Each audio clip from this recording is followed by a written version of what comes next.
Thank you everyone for joining me tonight. And thank you to Catapult Education for hosting, and a huge thank you to Kettenbach Dental for their sponsorship and support and for their fantastic products. Let's get started. So a couple disclosures. Again, I am a member of Catapult Education and I am receiving an honorarium from Kettenbach. I have used their products for over 15 years and I'm always excited when they have something new to present. So if we can move forward, again, I thank Lisa for her introduction. I'm a Catapult member. I'm also a graduate of the University of Michigan School of Dentistry. I did a GPR shortly after. I am an accredited member of the AACD and recently got my mastership in the AGD. So as we all know, there's so much to be seen on social media nowadays, and it has kind of trickled into what our patients perceive as ideal cosmetic dentistry. They can go on their Instagram, Facebook, Snapchat, and look up things and see what they see on there and come to you with certain expectations. This is so different from when I graduated from dental school, when people had no access to these things. So if you just type in veneers or porcelain veneers and search on social media, you just get hundreds of images. Some of them look fantastic, and others, you might not think they look so great, but they're out there and your patients see them and they might come to you with expectations and pictures. So I, along this kind of revolution, decided that I had to have some type of a solid practice philosophy for how I would restore these anterior cases, because we have so many ways of doing it now with digital technology and everything that's out there, all the tools that we have.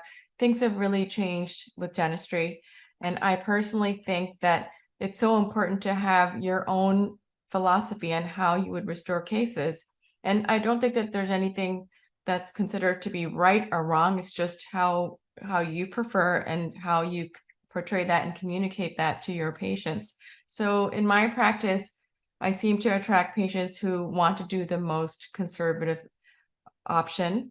They don't want to prep. And even if I think that there's a case that would benefit from porcelain, I'm often asked if I can do composite. So it could just be the vibe that I put out, but that's my practice philosophy. And I personally ask myself when I have a case that I'm trying to enhance their smile, am I making their dental condition better? Am I improving their outcome by doing what I want to do for them? Or am I going to make things not better in the sense of, are they going to have gingival inflammation? Are they going to have food traps, things like that? It's always something that's in my mind when I treatment plan these cases. I know that I see on Instagram or Facebook on social media that some dentists choose to restore one way or another. They might pick all chairside composite veneers and they're really good at that, or they might choose to do full ceramic restoration because that's their preference. I consider myself more of a hybrid dentist. It's a word that I kind of phrased. I would do either ceramic or composite depending on the case, and sometimes I do both in one case. I might do composite bonding in one area and do ceramic in another. So I like to have the option and I like to have the flexibility. So let's start off with talking about designing a minimally invasive smile. We hear minimally invasive a lot nowadays. It's definitely a catchphrase that we all have heard: biomimetic dentistry, minimally invasive dentistry. How do we go about starting with this? I personally look at patient photos and look at what I consider a facially generated treatment plan. I always want to do the most conservative thing first. Can I do this by doing orthodontics clear aligners? Can it be an additive case? Can it be a hybrid case? And if it can't be any of those things, if it has to be a full ceramic case or a reductive case where I know that I'm going to be prepping, then I'll do that by digitally designing, having it designed, and then planning on prepping from the outside of the design in so that I don't take a burr right to the tooth. I take it from where the proposed restoration will be and then prep back from there. And I'll show you how I go about doing that. But certainly always a quick review about smile design, so important. There's so many factors that go into play. Some of these factors we care more about than our patients do, and others patients care probably more about than we do. So it's about trying to find a balance between what your patient wants and what the final outcome will be. And I start off by having a checklist. And this is something I often review when I'm speaking. If you can make your own checklist, this is just kind of my checklist. And I'll run through those quickly. So first of all, of course, you'll get all your data. You'll get your histories, your photos, scan, or your analog impressions, whichever you're doing now, radiographs, clinical exam, and if needed, a CBCT. And then I'll sit down and have a conversation with the patient and review their goals.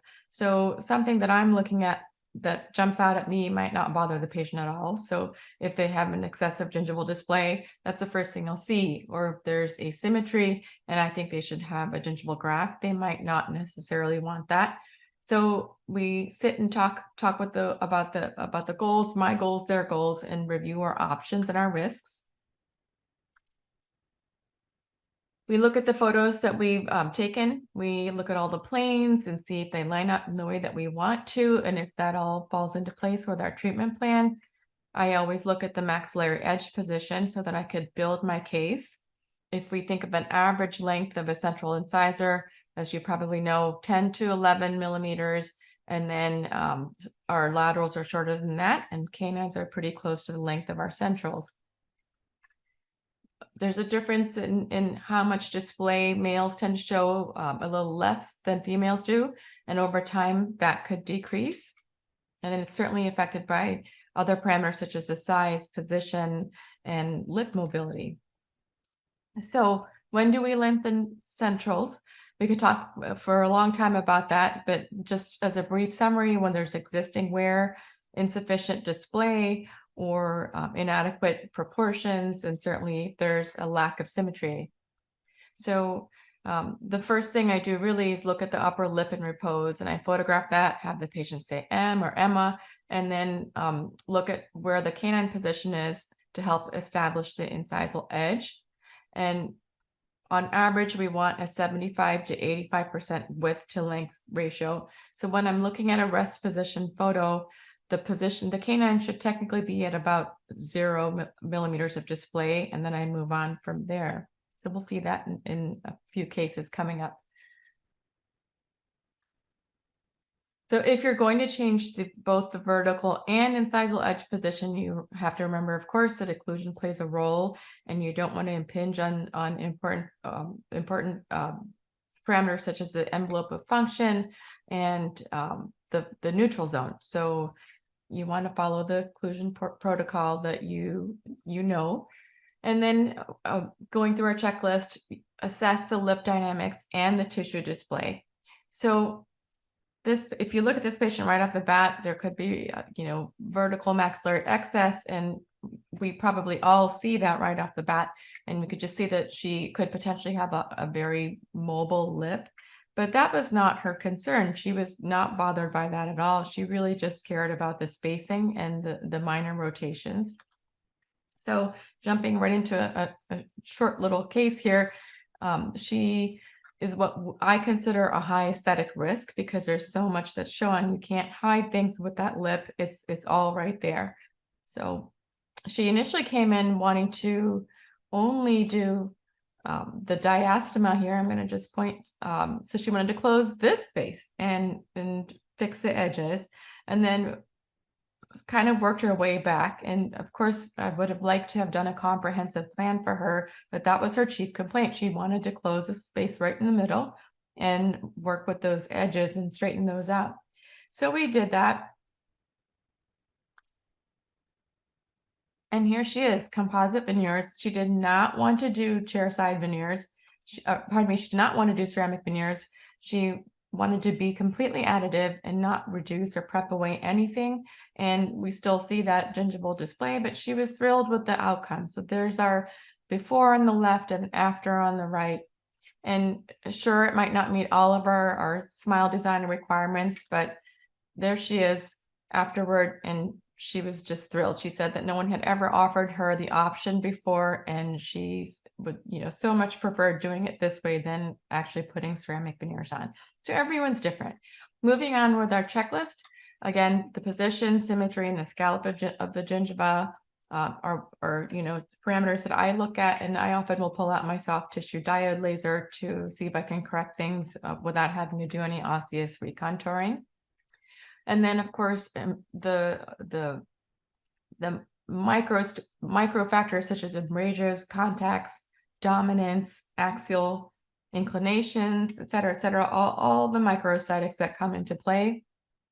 And then if you're going to do something big, like alter the occlusal plane with wear cases, or if you're changing your OVD, if you feel like you need to level the new incisal plane that you've chosen, that would be my last kind of thing. So main points to remember: you want your midline to be straight up and down and not canted. You want your smile line to follow the convexity of that lower lip. We want symmetry, especially with the centrals, because those are front and center. We want those gingival margins to be symmetric, and then the incisal plane to be generally convex, and overall our embrasures should gradually deepen from the central incisor to the canine, and then if we can, slight mesial tooth inclinations. So we use all of that data collected to come up with our plan of treatment. And so we'll stop for a quick poll. Are you doing chairside composite veneers? And here come our results. 64% said yes, you are. That's fantastic. And 36% said no. All right. I'd love to get that feedback. All right, so let's start from the beginning of the case. So again, my facially generated treatment plan consists of taking a photograph and taking a look at all those lines, and we start with the inner pupillary line. And for this patient, you can see that she has it's nice and straight. It kind of is parallel to the horizon. There's not asymmetry there that we need to worry about. And then, of course, our incisal plane and our facial midline. So I just did this on an iPad. We could just draw those lines on there to take a look. And once again, if we kind of zoom in, same thing. But if we take those lines off of there and take a close look, we can see that the buccal corridor is a little deficient on both sides. And then we see that this almost looks like a reverse smile line. So if you see where the canines are here, and then it kind of arcs up. So, and then there's the lip line. And in this picture, you can really see that it looks like there's a reverse smile line there with the anterior teeth.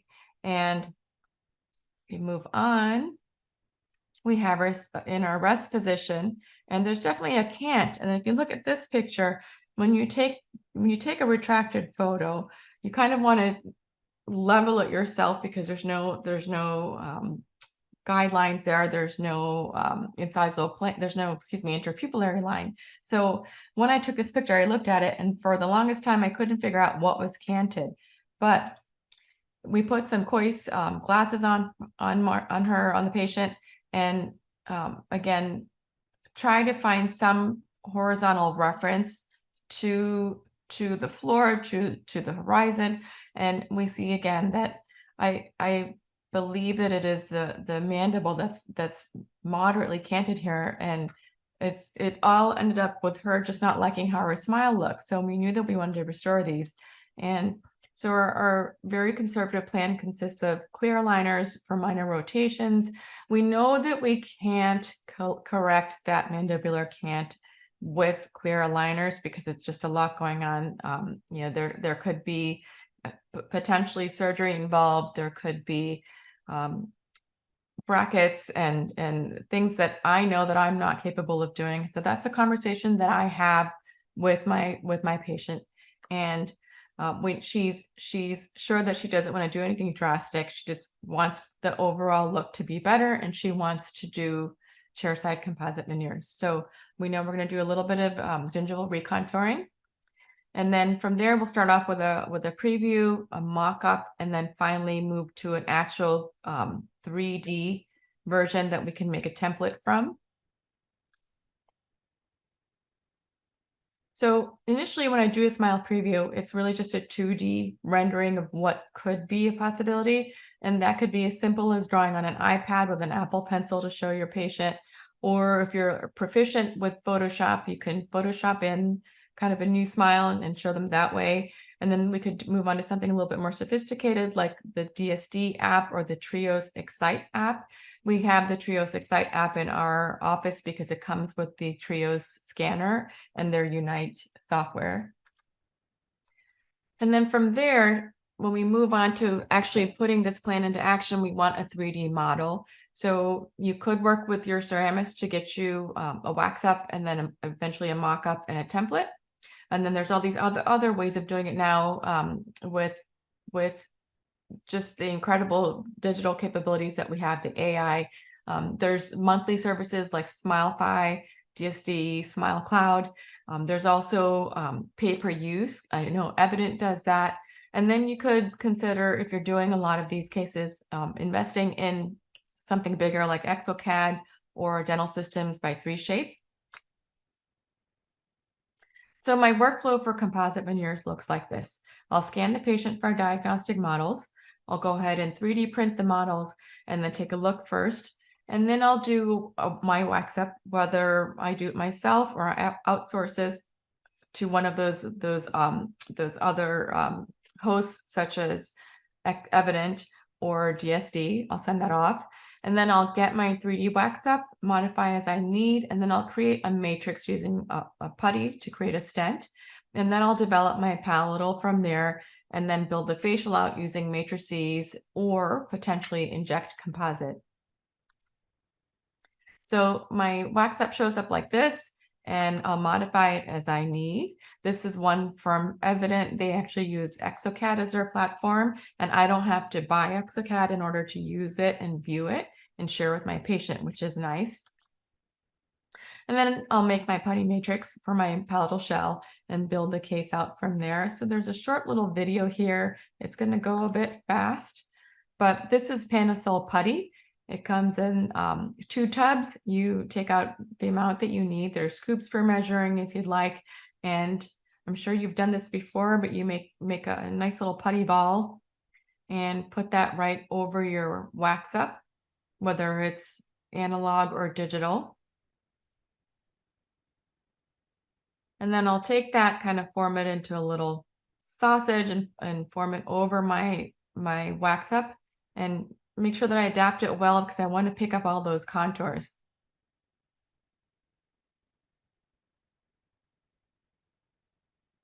And then from there, I'll let it set and start trimming my template back. In the first few times that you do this, and especially me, I'm always a little ginger with it because I think I'm going to cut too far down, but you want just enough for the palatal shell and nothing on the facial. So you want to trim away all that excess that's going to form like a lip over the facial. And then we pare it back so it looks kind of like that. And then we're ready to go with our stent.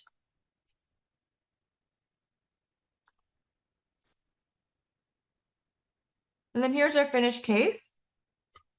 This actually happens to be one of my hygienists, and we work on it after work. But you can see that there's just a huge improvement with her reverse smile. Super, super conservative, all additive, and that mandibular cant doesn't look as noticeable.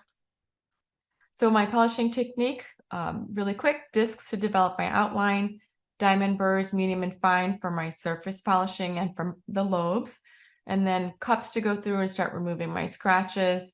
And then I love using spirals, polishing spirals, and then finally paste, and then finishing off with a dry cotton buff. And then here's our after picture. Now, actually, shortly after we did this headshot, we ended up building out the premolars as well because we did feel like her canine was prominent there. And so she was really happy with the outcome. For that case, we actually did it all in ViSalus fill and flow. It's a nano hybrid. And so it wasn't layering with multiple different types. It was literally all ViSalus. It's a great stable composite. It has a high inorganic filler content, and it just has been solid when I use it. The neat thing about it is that it does have a flexible shade system. It's not one syringe for each Vita shade. There's actually just 5 shades. So it kind of works like this, where you have a very reduced inventory compared to what we have when we have a syringe for each shade. So A1 basically covers you for A1, B1, C1, A2 for A2, B2, D2, and so on. So it's nice because you don't have composite that's sitting around and expiring. So again, just options for restoring, and this worked out really well for her. All right, coming back again to our restorative plans. I don't always do chairside composite veneers, and because it's just not indicated. Sometimes I'll do all ceramics, and sometimes I'll do a hybrid of both. So let's look at a straightforward hybrid case. This is actually one of my accreditation cases that passed accreditation. So we run through quickly our smile design principles, and you can really see it when you look at the lateral photos here. She's got an issue with the midline diastema, a small diastema between 8 and 9. And then she had pretty much peg laterals and had them bonded with composite years ago. And you can see that things are really disproportionate here. And she's just got a lot of inflammation around the tissue there, bulbous inflamed tissue. And then the canines just look really narrow. So over time, the bonding discolored, and that's what brought her in. And she was quite unhappy about that. Here's a retracted view, and you can again see how inflamed that tissue is, and just the kind of stained and noticeable bonding there. So again, she did not want to do ceramic veneers here all across, but she was open to doing 2 for her peg laterals. So our plan was composite bonding for 8 and 9 to close that midline diastema, and it was a small one. And then also the mesial of 6 and 11 to kind of redistribute that space and reduce the excess space that we were seeing with those laterals. And then super minimal prep porcelain veneers on number 7 and 10. We ended up not anesthetizing her. We didn't provisionalize her. She was in and out. We started first, of course, with chairside bonding between 8 and 9. And then we prepped number 7 and 10, very shallow but defined margins so that we could allow our veneers to seat. She was able to walk out without provisional. She wasn't sensitive at all, which was great. And then we had number 7 and 10 Emax veneers made to close that space and just have a uniform surface there. So we were able to finish this case in 3 appointments. And then there's her after shot. So she actually, a few years later, was in a bike accident. She biked all over the city, and unfortunately she was hit, and someone bumped her hard enough that she went flying over the front of her bike. Well, she came in, her lip was all bruised and cut up, and what she was most worried about was her veneers, and they were unscathed, so it worked out. Again, another case, and I apologize, I don't have a headshot for this case, but she was apprehensive about doing 6 ceramic veneers. She was told in another office that would be a good option, and it certainly could be. I don't feel that there's an absolute right or wrong in dentistry. We have the capacity to offer multiple treatment plans to our patients. You could do a very nice, minimally invasive ceramic veneer case for this. We talked through the process, and she chose to do just 2 veneers, and then we did some enamelplasty on 8 and 9. So here she is afterward, 7 and 10 ceramic veneers, and then we modified those incisal edges, and she was thrilled. So one more time, minimally invasive. In the future, she might change her mind and decide to add more on there, but for now, she's really happy with the outcome. So as we know, we have lots of options for our restorative materials. We've got resins, we've got hybrid resins that have ceramic in them, we've got glass ceramics, lithium silicates, such as Emax, and then of course we have zirconia. I don't often use zirconia in the anterior. I actually, as a matter of fact, rarely use it unless it's for a 3-unit bridge, which I don't do often in the anterior, but definitely an option. But sometimes chairside veneers or even partial hybrid cases are not an option, and ceramic is a better option. So specifically, I find myself wanting to use ceramic when I see endodontically treated teeth, or if there's a crossbite and the patient doesn't want ortho or rotations that are minor, that we could, without prepping much, still kind of mask with ceramic. And then certainly if there's a shade discrepancy or existing ceramic that the patient wants replaced, I will do ceramic veneers. So key points for conservative ceramic cases. I love to digitally case plan with the ceramist to see where to add and where to remove. I like to do like a session, a team viewer session, where we review cross sections of the digital design. I try my hardest to keep the margins on enamel. And then I do, again, a calibrated prep. We mock up with depth guide burrs to reduce, so I know I'm not just prepping away. And then again, a minimal prep, but with the defined margin, so that I know that I'm going to have a nice positive seat on the day of delivery. And then, of course, try to minimize my undercuts and not leave sharp edges round when I possibly can. So again, digital, I like to show this case because there were just so many things going on here. So this is the type of case I always want support from my lab to treatment plan, and not something that I want to design on my own, because I trust their judgment and expertise. There was trauma to number 9, and it's been restored with a crown. So 8 and 9 both have crowns, and then 7 and 10 have composite veneer. So this was actually a hybrid type of case that came from another office, but there's just lots of different shades going on. And we know that number 9 is going to be a challenge. And then there's certainly gingival asymmetry that we see.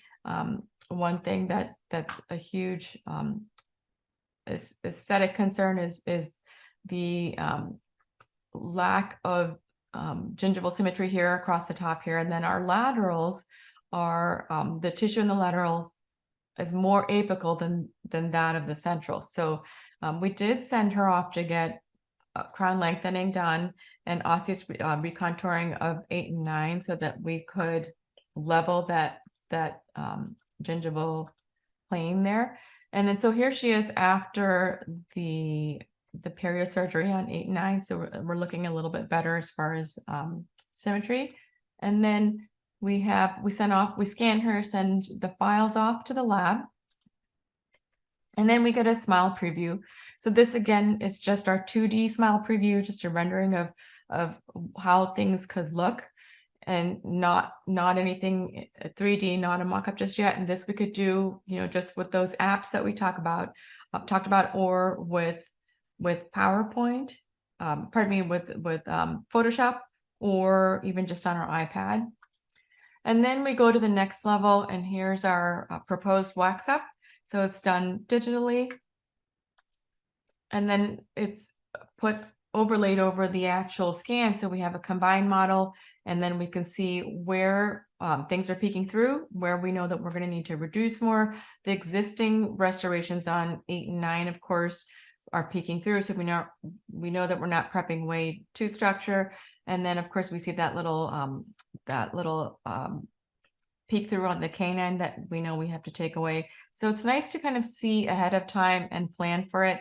And then the ceramist gives me cross sections of where it's going to be close, and I know that I'll need to prep through. And we kind of work our way across.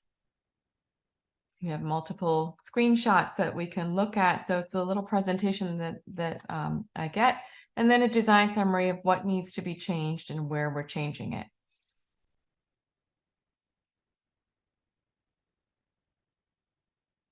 My favorite thing is getting these incisal clearance and labial clearance stents. They're nice to have on prep day, so that I can keep checking and control my preparations.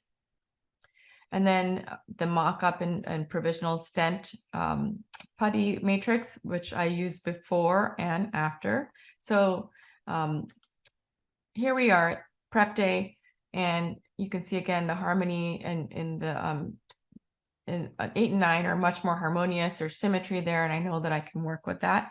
And then I like to take an occlusal shot before I start because I want to see where all my stops are, especially if I've equilibrated, and I know that that's where I want to keep things. We don't want our prep margins to be on those stops. So here we are, radiographs of pre-op, and then when our crown comes off, and you can see that there was some type of just core buildup, but no post of any sort. And we get to removing those restorations, and there's on number 9 our existing core buildup. But surprise, it comes flying off of there, and we've got this. So you can see on the right side that photo of what's left there. And sometimes that's a little frightening because you look at it and think, what am I going to do with this? How will I handle this? Does this need crown lengthening? Do I have enough of a ferrule to carry me through without having to have osseous surgery? And with her, it's a decision that we all make. And sometimes we have to make it quickly. But with her, I opted to I felt like there was an adequate ferrule. And I felt that I wanted to reinforce it with a fiber post. So quickly from Dr. Terry's book called Restoring the Intraradicular Space, Aesthetic Post Systems, the core should be could be developed in 2 stages where you do your post and then do a separate core buildup, or you could do it in 1 stage where you use it kind of all together and do one ginormous kind of post and core buildup with the cement. And so I, for this case, used kind of like a 1-stage method using ViSalus Semcore, and it's a really nice material, and adhesive dual cure cement and core buildup material. It kind of works in those hard to reach places with the primer that comes with. It's called the ViSalus Tooth Primer, and it's self-etching. You don't need light curing, and it's fantastic because you know that it's curing at the very base of the apex there and of that root canal system. It cures in dark in root canals where you know that you can't get the light way down at the close to that apex. So it's also got MDP, and it's BPA free, which patients like to hear. So there we are building that post and core up, and we've got our core there looking really nice, as if nothing ever happened, and our core didn't go flying off. And then so important with root canal treated teeth to get photos of your underlying prep, and then also a polarized shade photo. Even then, you probably want to have a conversation with your ceramist about how are we going to opaque that out underneath to try and match the rest of the dentition. I personally think it's one of the hardest things to do. And again, here from another kind of endo viewpoint, Dr. Truszkowski talks a lot about cast posts and dark posts, and all those things can show through, and especially if you have a high risk aesthetic case, when you know that you're going to be able to see the outcome if you're not diligent with communicating to the lab. So here's her radiograph, and it might not be as clear, I apologize, but you can see on the left there, the post base is prepared. And then here's my fiber post cemented, flush with the gutta percha there, and still a nice solid 4 to 5 millimeters of apical seal, maybe just even a little bit more. And so for cases like these, when especially if I'm not breaking contact, I like to take an analog impression. Panacil is one of my favorite impression materials for big cases because I have enough working time. I'm not worried about it setting on one end and while I'm working on the other. So the initial contact extra light is my wash material, and then my heavy body is the Panacil Tray Soft Heavy. And the impression looks like that. It's actually really a pretty impression. So let's stop for a moment and do a poll. Are you scanning, or are you taking impressions of your multi-unit anterior cases? Okay, we've got some results here. Yep, there you go. I think you think how I think, and I personally prefer an actual physical PVS impression. I just feel like I can get into all the nooks and crannies, and I'm still not personally confident scanning. You need some really good retraction to get a good impression, but nice to kind of feel your pulse and see where you're at with that. For my bite, I like to have a nice hard bite futar. It's got this a shore hardness of B90. It's great. So that's my bite registration material. And then here's my patient with her provisionals on. And to provisionalize, I like to use Visalis Temp. It is super duper retentive. I almost always have to cut those off of there because I know that they're going to stay on. So it's a great temp material. And then in the interim, while they're either in their new veneers or in their provisionals, I like to do a quick splint. It's actually relatively easy product to use, and I'm able to just reline that quickly and pop that in. And I know that we'll hear more about that later from Ryan, our Kettenbach rep. So to make it, you want to overfill, you can use an injectable PVS, or you could use just putty material and kind of line that, and it's done pretty quickly. So here's our case before on the left and then after on the right. In my perfect world, I would have wanted to send number 9 back just to have a little more, opacity underneath there. I feel like I could still, if I look hard enough, I see that gray there. But she was thrilled with it. She didn't want anything to go back, and she wanted to cement that day. So there are our finished restorations. And then she actually happened to be in for hygiene the other day, and I was able to take photographs again. And then we took our little close-up shot. So a really nice outcome, and digitally designed so that we could have an aesthetic, minimally invasive result.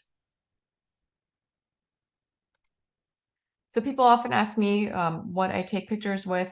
For my accreditation or fellowship cases, I always use a 100mm macro lens. And then of course a ring flash. You could use a twin flash as well if that's your preference. And then this little camera, it's less than $1,000. It's about, I think, like 900 now. The Rebel T8i is my absolute favorite. It's kind of foolproof, and we all just grab that. My associates love it too. I also have a Canon R, a mirrorless camera that I use with strobes, with ProPhoto strobes, to take my headshots like you've seen here. So again, really quick, ABR manual mode for clinical photography, white balance set at flash or at 5500 Kelvin. And then a shutter doesn't change, always at 1/125, excuse me. And then the ISO at 100. Sometimes I play around with that. If I'm doing headshots, I'll change it to about 200. And then about an f8 aperture for my full face shots. And you have leeway with that. You can go like to f12 if you'd like. And then a 29 to 32 for my clinical macro shots. All right, so coming back to our whole talk about restoring, I consider myself a hybrid dentist. I just kind of made that up because there's so many options when we are open to that. I would consider restoring an anterior case with both composite and porcelain if that would yield a good minimally invasive and aesthetic outcome. Another way of doing things, if you're doing like a full mouth rehab, you could do composite overlays in the posterior and then do porcelain in the anterior. That's also a hybrid scenario.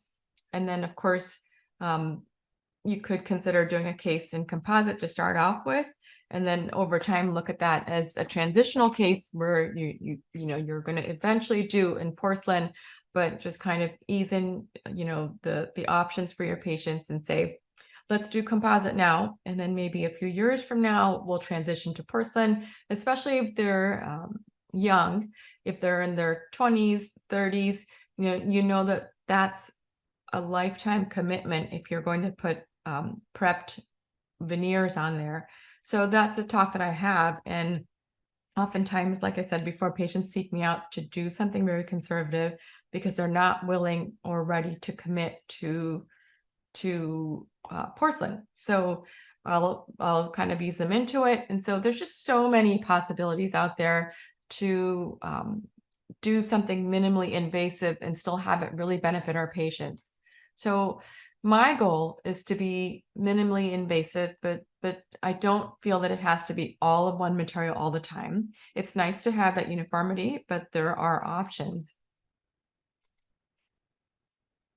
The bottom line for me is to take the path of minimal preparation. I know that once it's gone, and I have this pet peeve about seeing tooth dust kind of flying in the air, and so it has to be done sometimes, and that's just the nature of dentistry, and it's certainly not wrong, but it's an option and it's there. So why don't we start wrapping up a little bit so I can start answering your questions? So personally, in my opinion, can minimally invasive equal very aesthetic? Absolutely. And I hope that you agree with seeing just a few of these cases in the short time that we have together. Again, in my office, patients seek me out to do those conservative options. And sometimes even when I try to coax them toward doing ceramic, they are stuck on doing chairside composite veneers. It's becoming much more of a trend now. And again, people read a lot when they Google, what happens and when you prep veneer. So it's kind of a nice skill set to have. It definitely is something that develops over time. And, I think that I personally am still getting better and better with my polishing and finishing. So it's a journey and it's a process. I think that we all go at our own pace.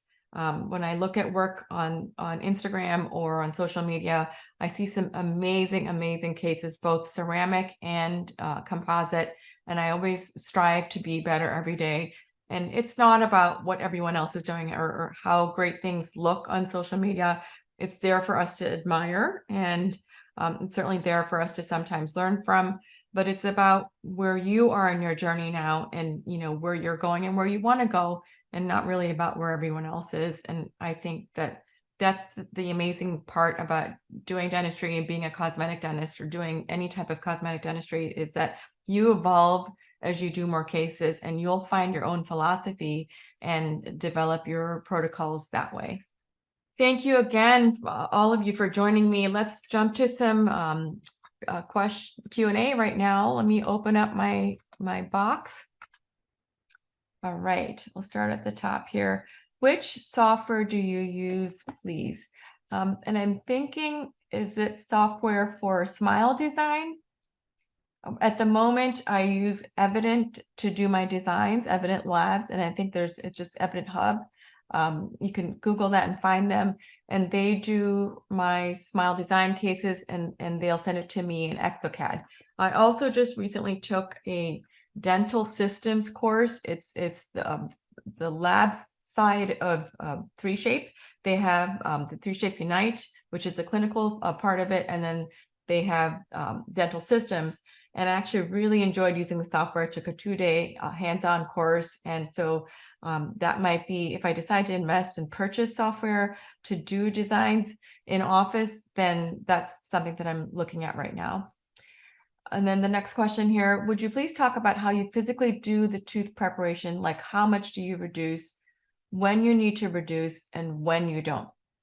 So coming back to when I do the case designing with my ceramist, he'll make me those preparation stents and those guides. So I'll start off by using depth guides, depth preparation guides. So the depth cuts are measured out depending on the size of the bird that I'm using, and we could talk all day about that. But I'll do a mock-up over top, and then I'll prep through that in order to get to the appropriate reduction. That's a conversation to have with your ceramist. Let's say you need 2 millimeters of ceramic to mask whatever you have underneath, then you know that you're going to prep in 2 millimeters from the outside of your design. I hope that makes sense. So the amount that I reduce depends on the case that I'm doing. what's underneath.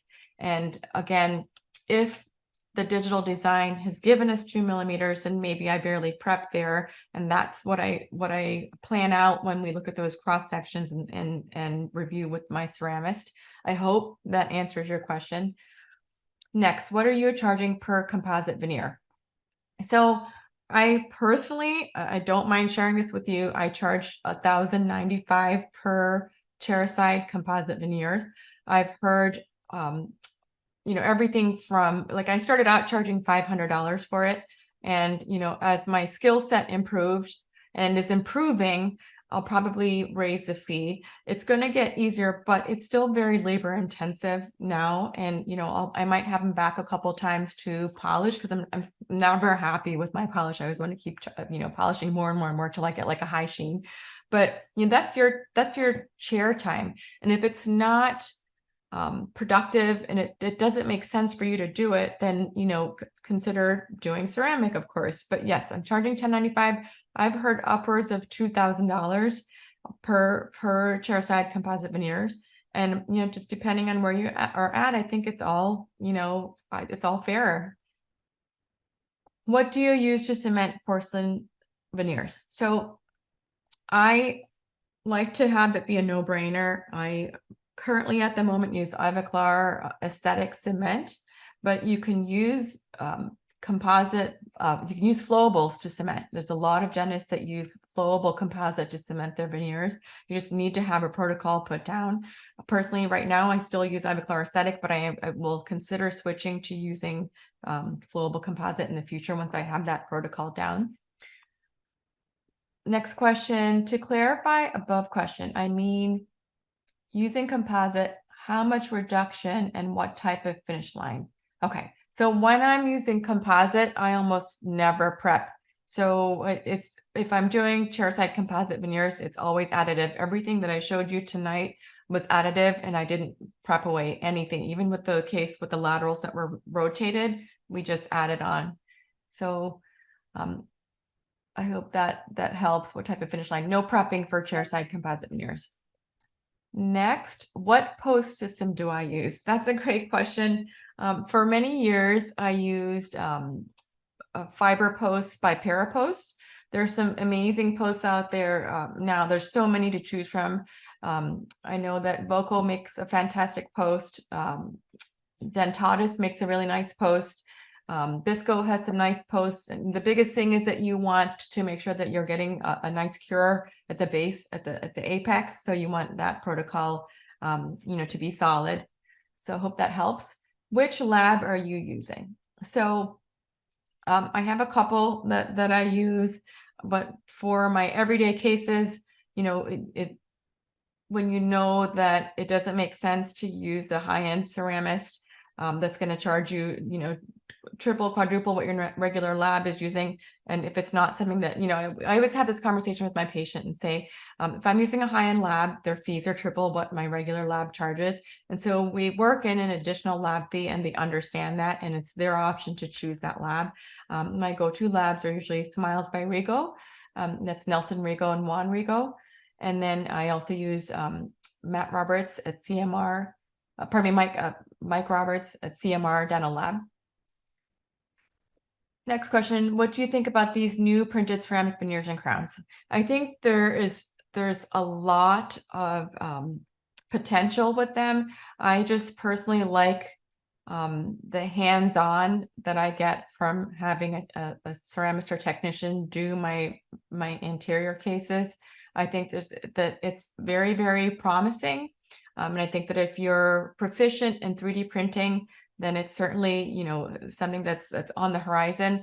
I know at the very least, some people 3D print their shell temps and put those on their cases. So there's just so many options now. I think that it's really exciting. And, I enjoy using my 3D printer that we have now. We have a Form 3B that we use.